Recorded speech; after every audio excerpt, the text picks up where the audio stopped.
Welcome into the lounge presented by DraftKings. I'm Garrett Downing. Today I'm with Clifton Brown, and we are so excited to sit down with Anthony Levine, the Ravens' new special teams coordinator. Been in Baltimore a long time, and Anthony, when you were a player, it was co-cap, okay? Yeah. Then it kind of became coach. Now it's coordinator. Do we have a new nickname here, like co-cap? What's the new nickname here? What's 2.0 version? Man, to be honest, I have no idea. Just because I didn't come up with none of those nicknames. You know, I didn't come up with co-cap. Co-cap was given to me. Well, everybody know one of my teammates, Albert McClellan, and so it just kind of happened. But like as it evolved, like co-cap means like the leader. Yeah. Like I don't know if people don't really understand that, but that's really how it came from. Right. I mean, the genesis, basically, if people don't know, is you and Albert McClellan were basically the two captains of the special teams unit. Yeah. And then you continue that even after McClellan was done, and co-cap just stuck. And you're right, like that has become synonymous with the leader of the special teams group. Yeah. So co-cap mean the leader, like El Jefe mean the boss. Yes. That's you. That's co-cap. Right. Co-cap, the leader. You know. But nah, man. Honestly, just giving that nickname, it's an honor. You know. So that I wear that nickname as an honor, as a badge, like as a respect from my teammates. You know. So having that, and when people give you a nickname, that's how you know they like you. Right. You know? When you don't have no nickname, like I don't get no nickname. I don't like you like that. You know what I'm saying? So yeah, man. When your teammates consider you when the people elect you to be the leader, like I mean, that speaks for itself.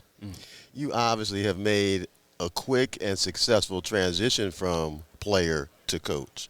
Not all players can do that, even good players. Why do you think you've been able to switch hats so quickly from great player, to successful coach? Man, it started with my upbringing. From my mother to my father. You know, just the discipline they instilled in me. You know, watching my mother work multiple jobs, watching my dad work multiple jobs. You know, my mom trying to come to my games, my dad working all-nighters, you know, working all day. And then next thing you know, I see him in the stands in my high school football game, you know, and the same thing from college. Like they're working so much, and they always found a way to make it to support me, you know. And growing up, seeing their work ethic and they, you know, the discipline that they had and that they instilled in their kids, you know. And so that's really where it started. And then, make a long story short, when I went to retire and I went down and talked with Eric, the conversation that me and him had, you know, just about the work that it's going to take to get to where I'm at today. You know, and we had a real thorough conversation, okay. And he didn't hold nothing back. Like, this is what it's going to consist of. Is this something you really want to do? Because a lot of people say they want to do that, yes. But it's like, you really got to be ready to do that. And I'm like, hey, man, I'm ready to do that. And I went into what I just said about my parents. And then he was all right. He was okay. And then I started as a scouting assistant, you know. So I did that for a year. And I did everything those guys did. I stayed up late just like they did. Like, so it wasn't like, oh, man, I just got done playing, I should be here. Nah, I got done playing, and I started right at the beginning, you know. So and I worked my way up. So right. I know people say it was quick. Yeah, it's quick probably in a big scheme, but to me it wasn't quick. You know, those late nights getting all those reports in, yes, man, that's a lot, you know. So and the great thing, you know, me being able to see what those guys, you know, do and see how I ready to make this organization work, like, man, it's an eye opener. So, man, just to answer your question, is just, man, my dedication, my hard work, just, you know, stemming from my upbringing for real. So, Anthony, take us through the process this offseason.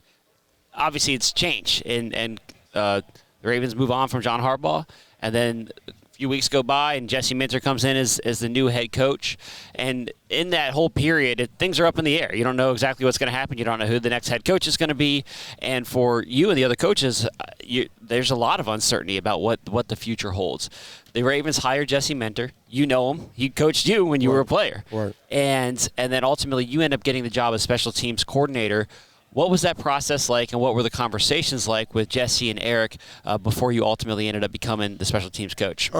having conversations with Eric, it wasn't, that was all positive, because I told him, like, I told him, I told Sash, I told Ozzy, I told him, like, man, I'm a Raven. I don't want to leave. Like, I don't want to go nowhere.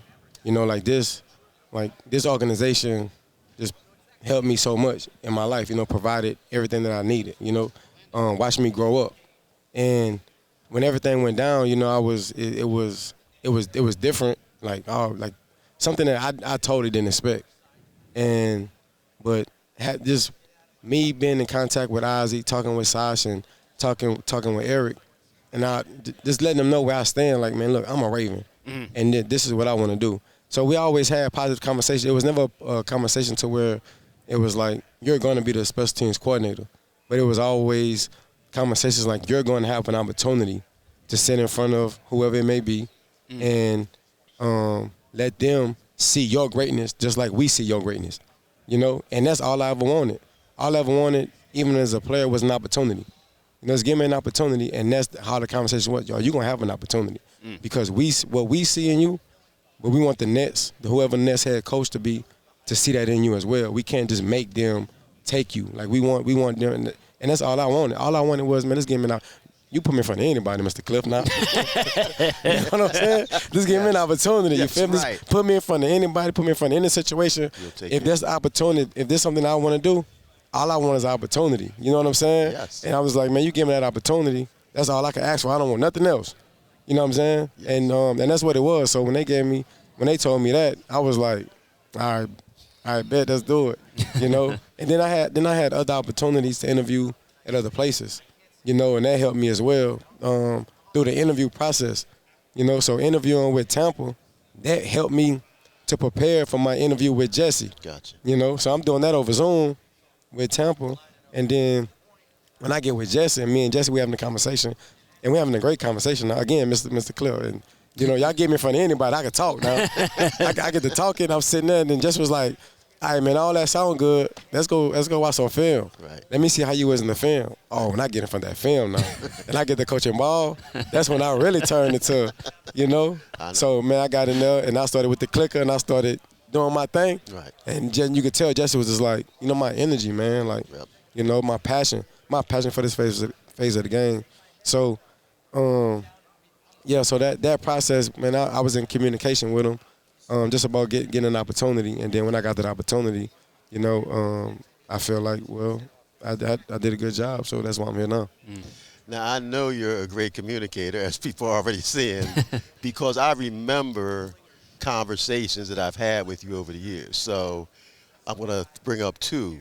One, I think I remember you telling me that when you were a player, you hardly ever took vacations during the off season because you were afraid that while you were vacationing, somebody might be out working you. Yeah. Is that true? And just tell people that. That's 100% true. I didn't take my first vacation. So I got in the league in 2009. I didn't take my first vacation until 2018. And that was when I took my family to Disney. That was my first vacation I ever did. Just because of what you said, like. But I was a tryout. Yes. I was a tryout, and then so I didn't have anything. So it was just like, for me being a tryout, just like, man, that's why I'm so grateful for this, man. Because it's really humble beginnings. Like, people say that, and it kind of gets sprinkled down. But where I come from and how my journey has been has really been a humble beginnings. So for me being a tryout, like.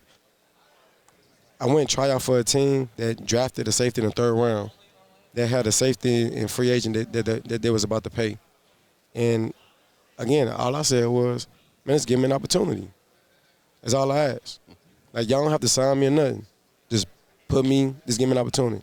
And, again, you give me an opportunity, I'm going to take full advantage of it. But as far as me taking a vacation, nah, because I always had that grind and that mentality of I'm not going to let nobody outwork me.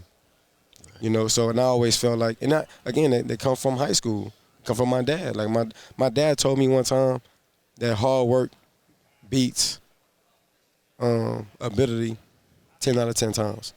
Now he said, I said 10 out of 10 times, now he said, now, ability may win now, but eventually, hard work gonna beat ability, and that just stuck with me, you know. So, and then my trainer was always on me, so it was just like, nah, we gotta work. Now, the second story I remember with you is, I think you told me that, you're undrafted out of Tennessee State. Yep. Yes, sir. A teammate goes to another team and tries, a former teammate at Tennessee State, goes through maybe rookie camp, comes back and tells you, look, Levine, you're better than some guys that I've been practicing against all spring. You need to get yourself in shape and try out for somebody. You were like, oh, maybe, maybe. And then you're like, I'll pay for the training. Yeah. We'll train together. Yeah. And then you went and made the team with the Packers. Tell me about that. All right, so that story is almost 100% true. Okay. So, the story is the guy that you're talking about is Dominic Rodgers-Cromartie. Okay. He went first round. Yes. So, when he went first round, he plays have a heck of a rookie season. Okay. Like, he's probably one of them, besides quarterback like L, man, he's probably one of the freakiest athletes I've been around in my life. Okay. Like the stuff that I see him do. But anyway, he get drafted first round, and then after the season he comes back. Okay. And we at Tennessee State, we eat soul food on Fridays. You know what I'm saying? We got fish Fridays. So he come back. I think their bye week, and we at the facility or the cab, we hanging out, and Dominique comes. He comes right in like, hey man, you can play in the league. And I'm like, what? He said, I'm telling you, can play in the league. Like, you better than all these people that I play with. Like, trust me. Like, I'm like, all right, bet. And he was like, look, wherever you want to train, wherever you want to go, I'll pay for it. And I'm like, what? He's like, I'm telling you because you can do it, Veen. You can do it.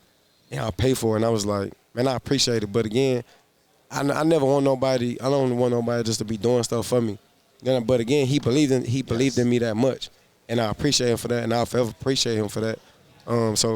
But yeah, that's how the story goes. So yeah, come on, Mr. The fact that you remember that, man, you got a memory of an elephant, man.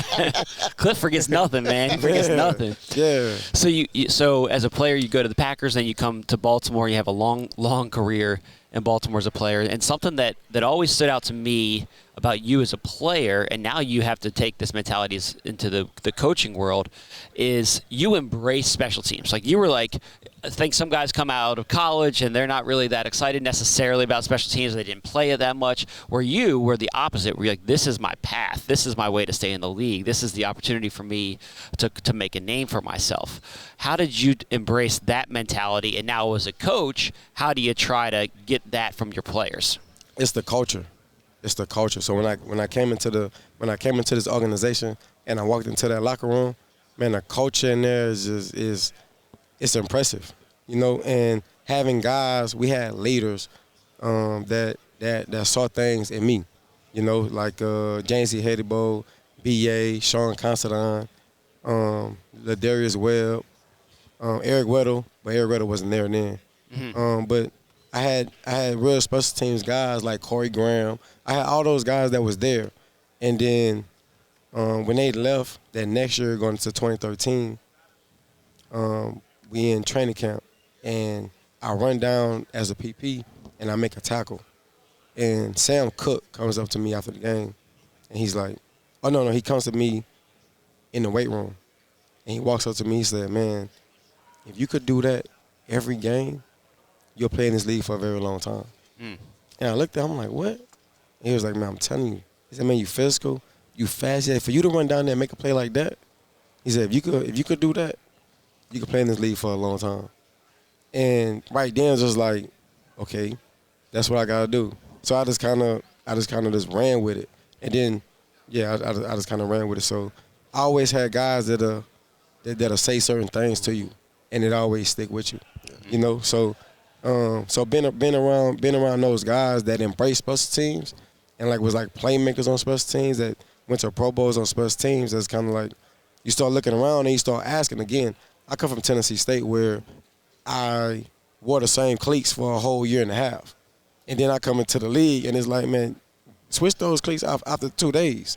You know what I'm saying? It's totally different. The mindset is totally different. So a lot of things I had to ask. And one thing about me, I want to get better, so I'm going to ask. If it's something that you're doing that can help me, I'm going to ask. So I always seek the information as far as that, you know. So I always talk to those guys, like when Brandon Carr came to the league or came to the Ravens, I mean, how you play so long? Right. Like, how you don't miss no games? Right. What you do? You know, so I ask those type of questions. And, man, once I do that and they tell me what they do, I may take stuff from them and I just add it to whatever I have going on. When we walk out into the practice field, when I walk out, I don't have to look for where you are too long. Like, I hear you, I see you. You're a demonstrative, vocal, hands-on coach. I know that's your personality, but is that something like, hey, I'm just going to bring that to every guy and they've got to, raise their energy to me? Or are there certain guys who, okay, if I get on him, he may not respond the way I want in a certain way? And I'm just curious because I know you'll tell guys what you want. And, yeah, it's like straight, So I'm just wondering does everybody respond to you like that positively, or do you have to learn the personalities and then kind of taper your style? Well, everybody doesn't learn the same way. And everybody's not motivated by the same thing. So, yeah, I have a lot of energy, I have a lot of passion, and I love this phase of the game. But when I do that, it's done as needed. Like it's not like I'm doing that all the time. Like I am, but it's the way you do it and how you do it. You know what I'm saying? So it's like when I'm out there, it be some days where me and this player, I'm on him, I'm firing him up. But then the next day, I may not, because he's doing exactly what I need him to do. He's working hard, he's doing everything I need him to do. So that day is like, okay, but my passion is still going, but now my passion is shifted in another direction. Like now it's like, yeah, like there it is. There, oh, that's what I'm talking about. That's what I'm talking about. Yeah, see? And now I'm dapping him up. Now we jumping up and down. Now it's a whole different type of passion, and or then it's like, or if he's not doing, now it's like, man, like, it's not what we do. If you want to do this on Sunday, this how it gotta be done. Like, what are you doing? Like, what's this right here? Like, come on, you know what? Go grab my cleats. You know what I'm saying? And now it's like, all right, let's go. Now what I did was I just raised the bar. So now it's like, okay, we about to do this together. Now I'm about to get in here now I'm about to take the temperature up a little bit. Now once I take the temperature up a little bit, now he take the temperature up. Because you want to know why? These guys are competitive. And what they're not going to do is they're not going to back down from no competition. So as soon as, but again, you don't know what these guys going through on a daily. Right. It's like, sometimes a guy, they stuff that happens to these guys off the field, and, what they have to deal with in their household. And sometimes they're thinking about that. And when they come onto the field, it's like, sometimes you see it, sometimes you don't, but then you pick it up as you go. Man, what's wrong? What you got going on? Oh, what you got going on? And then now it's like, oh, hold on. Okay, look, hey, you do this right here, and let me talk to him real quick. You all right? And then it's, you know what I'm saying? So it's just like my passion go. But it's like you got to be able to read, and you got to be able to know when to use it. And I can't do it all the time, but it's like it's as needed. Like my energy, it goes, but my energy gonna always be there. It's just the way I am. But it's just like, it just depends on where it's shifted at. You know what I'm saying? So I'm not always just fire somebody up. Now it's like, oh, that's, and now we, so it's different, and it's like a mood. Like you can tell when the shifts. When the mood shifts, all right, now I got to shift. So it's just like some guys respond well, sometimes don't. Sometimes guys don't respond as well. But you gotta know when and how. Okay, he not responding to this. Okay, now I'm gonna do this. You know what I'm saying? So it's different. But they know when I say, man, go get my cleats. Like one time, I'm getting on them in a meeting. Right after practice, they did something. But it wasn't up to our standard. Like, we don't do this, But again, I didn't got on them so much. They was like, okay, I can't keep getting on them. So when we get in the meeting, I put up in the meeting, we talking, I turn around, I get fired up. I said, come out there with that same energy today. I'm gonna have my cleats on. You come out there and do that today. Watch what's gonna happen, right? Man, so we come out there, but I didn't have my cleats on, right? Man, as soon as they all start walking up, where your cleats at, Coach? Coach, where your cleats at? Nah, hey, Jordan, go get his cleats, Jordan. Go get his cleats, Jordan. He said that he said this is what we're gonna do. Go put your cleats on. You know? So now they like, nah, Coach, you said he's gonna do it. Let's go. You talking all that in the meeting. Nah, we about to find out here today, right? But you know what I tell him? I said, man, why I gotta go grab my cleats for y'all to have this much energy, man? You know what I'm saying? But again, sometimes you gotta put it out of them. You know, they want it. They want to come in and they want to work hard. You know, but again, sometimes you don't know what guys are going through. You know what I'm saying? And it's like they going through stuff, and it's just like, man, I don't have it today. Now you have it. I gotta go find where it's at and put it out of you. You know what I'm saying? And once I do that, once I get the oh, hold on, nope, that's not it. Nope, that ain't the button. That ain't the button. Oh, that's the button. Yep, got him. Now I got him. Now that's the button right there. You know what I'm saying? Now I'm poking that button. Now I got him. Now I got him going. And whatever slump he was in, now I got him out of it. You know what I'm saying? So it's just a ways of you just gotta find it. Good special teams play. We've become accustomed to it in Baltimore. Obviously, John Harbaugh is a special teams coach, and that was kind of part of the culture, like you talked about. And it's just like it's valued within the Ravens organization. I can't speak for all 32 teams, but it seems like the value that the Ravens place on special teams is at an elevated level compared to a number of teams around the league. And that's just the expectation, is that it's going to be a good special teams unit, going to be good kicking game, good punting game, good special teams across the board. So as you move into this role, like, what do you see as your vision and expectations for what this group's going to be? Man, my vision is that we continue to hold a standard that we set. You know, as the coach and as the players, we come up with the standard and we set the standard.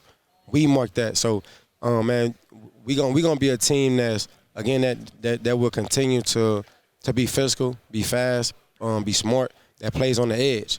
You know, and that guys that has that relentless play to them, that has that grit, that grind, you know, that mentality. Really, and when it comes down to special teams, you got to have a mentality of, I want to do this. You know, you have that 1-2, we can take care of everything else. You know, the mistakes you may make, we can take care of that as long as you playing fast and physical, we can take care of everything else. You know, I can teach you everything else. You know, but you have to have that mindset, and you have to have that 1-2. So when it comes to us on special teams, for us to be dominant, we got to continue to play on the edge, not over the edge. You know, we want to play smart, we want to play physical, we want to play aggressive. We don't want to be making any silly penalties or anything like that. Mm-hmm. But we want to win field position, and we want to put our team in the best situation to win the game. You know, so that's what we're gonna do, man. We're gonna make plays. We're gonna make hard hits, and you know we're gonna have some excitement to our football team. When you're looking at players at the combine, looking at film, you talked about fast and physical, but what are some, when you're just analyzing film, that you're looking for? Because a lot of these players who are drafted didn't play a lot of special teams. Some did in college, some did not. But what are you kind of looking for when you're looking at tape, and then when you get to meet a player or see him work out, that you're saying, hey, maybe he's got what could help us on special teams? The fundamentals. Seeing a guy seeing if a guy can tackle, seeing if a guy can get off a block, you know, seeing if a guy plays with extension, you know, see if a guy does a good job playing with his eyes, see if he has good awareness, you know, see if he plays with good leverage. You know, so there's a lot of things that come into it. You know, you can have all the ability in the world, but now you don't strike people. Now you can't get off a block. You know, you fast, but you can't beat a double team. You know, so or the lack of want to. You know, like you can have all the laziness. Like it got to be consistent. You have to be consistent in what you're doing. So that's what as I'm watching film, I'm watching guys that, again, they can get off a block, that don't mind running through somebody's face, that could beat double teams, or a guy that could, every time he going against a single, he wins. You know, that's important. You know, there's a lot of single blocking out there now, and you can't be the single block, buddy. We got to talk. Matter of fact, you come over here and say about me and Mr. Cliff. You know what I mean? You come over here, man. Hey, you come on this side. You hop in on this interview with us. You know what I'm saying? But it's just like, but that's what I look for when I'm watching film, and then how he respond. Like how you respond to you just got blocked, you just got put on your back, How you about to respond next play? I want to see how you respond. And you respond like, and you get up, and I didn't see it. Guys, because you're not going to win every single rep. You know, I'm not about to sit up here and tell these guys, you got to win every single rep. I don't never want to see you get beat. I don't never want to see nobody put you on your back. Come on now, Mr. Cliff. You've been with me for a long time now. I done made some plays. Yes. Well, I also gave us some plays. Can't win them all, man. You know what I'm saying? You can't win them all, man. As long as you play football, you will be beat. You know what I'm saying? But it's how you respond. How you gonna respond? You know, and honestly, that's probably one of the biggest things ever. You know, how you gonna respond. So it's just like when you see a guy that may not win that rep or something may happen to him, and then the next play, you see how he get off the spot, how he go attack, how he be aggressive, and then he make the play. That's somebody on my football team right there. That's the type of mentality that we want. Last one for me, Anthony, is when the guys get back in a couple of months here, it's going to be before you know it. How would you describe your level of excitement and enthusiasm to have players back in the building as you guys begin working towards this season? Man, y'all get me fired up. I'm fired up right now, sitting here with you. Yeah, y'all get me fired up right now. They need to come back tomorrow. Let's go ahead and get your cleats. Yeah, man, come on, man. You know, but man, I'm excited, man. I honestly now I understand. Well, when I first started coaching, but more than ever, I understand when our coach used to say, man, I'm so glad to have you guys back in the building, because now we can start talking football with the players. You know, having the players around, that's what make us go. You know, that's why we here. We here to coach football. But when the players not here, like we still going over football. We still working on our schemes. We still doing our stuff and doing everything that we need to do to prepare for them to come in. But it's like once the players come around, oh man, that's when I really get fired up. Mm-hmm. You know what I'm saying? And but man, I'm very excited. Like I can't wait to see those guys and their reaction. And I seen a couple of them, and they excited. I'm excited, so we all excited. So we gonna be one excited. I tell you one thing, we're gonna be one excited group now. Mm-hmm. You know what I'm saying? But yeah, I'm very excited. I just gotta make sure that I stay calm and stay poised. And be a great leader, because those guys gonna go as their leader go, and that's with anything. That's in life. You got a leader, you gonna go as your leader go. So I just gotta make sure that they know my excitement. They gonna see my excitement, but then they also see me when I'm calm and I'm poised. So man, to answer your question, man, I'm super excited. I can't wait to have that first special teams meeting. That's gonna be my first one actually. That now I'm the coordinator, so I'm excited for that. That's awesome. Yeah. Well, congratulations. We're excited to have you as the special teams coordinator here. I know you're going to do a great job with these guys, and well-deserved opportunity for you, and can't wait to see what you do with this group this year. Man, I appreciate that, Garrett, man. Thank y'all for having me, man. For sure. Thank you. Appreciate you, Mr. Cliff, man. Always. Man. Yes, sir.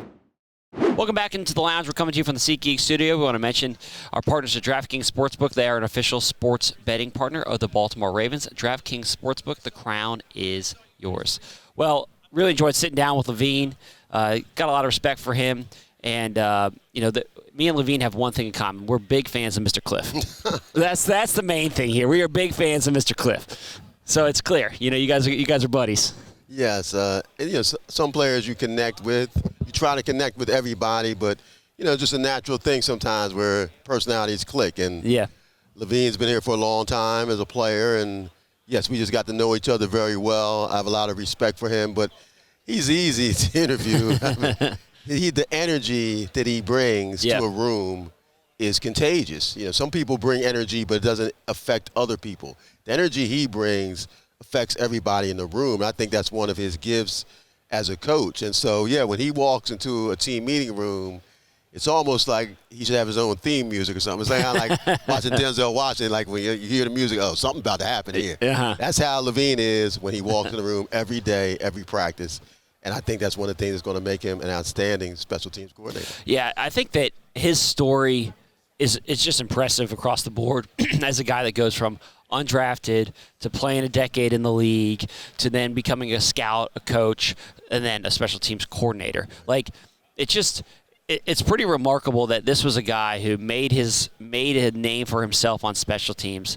Then you become the coach of that unit at the place where you carved out your name for yourself. Right. And then you get to be the coach of that group. And when he was a player, everybody would basically say he was a coach on the field. Right. And so it's not hard to see that leap. But there's not many guys that are able to do that. That's and right. I give him a lot of credit for being able to make that transition. I think the work ethic and the energy are two big reasons for that. And I'm excited to see what that group can do this year. As I said, there's high expectations for special teams in Baltimore, and nobody knows that more than him. Right. And so I think that he's ready and poised for that opportunity. Yes, I mean, players already love playing for him, the ones he's worked with. I think the ones that come in and are coached by him will love it as well. He's doing this. Not everything you said is true, everything, but he's also doing this at the highest level of football. Mm-hmm. He is excelled as a player, undrafted. You know, the story he told about Dominique Rodgers-Cromartie, right, telling him that he could play at that level. We're not talking about playing high school, college, at the NFL. And yes, he proved that he could. I think the story is going to be the same as a coach. There may be people who think, well, is he experienced enough? The transition from coach to player, how's it going to be? The Ravens, the high standards. Levine has always been someone who loves a challenge, and this is his newest challenge. He loves the Ravens. He loves being a coach, and he loves winning. And he's going to bring all of that to this job. And, again, I think that the energy he brings is really good for not only for the players, but for a coaching staff. I mean, every day – he brings it. It's a gift that he has. Yeah, well, he's been a beat the odds guy throughout his entire career and life, and he's got another great opportunity in front of him. So, like I said, I'm excited to see what he and this group can do this year, and it's good to talk with him on the podcast here. As always, you can email us at thelounge@ravens.nfl.net. Thank you so much for watching and listening, and we will be back with you again soon.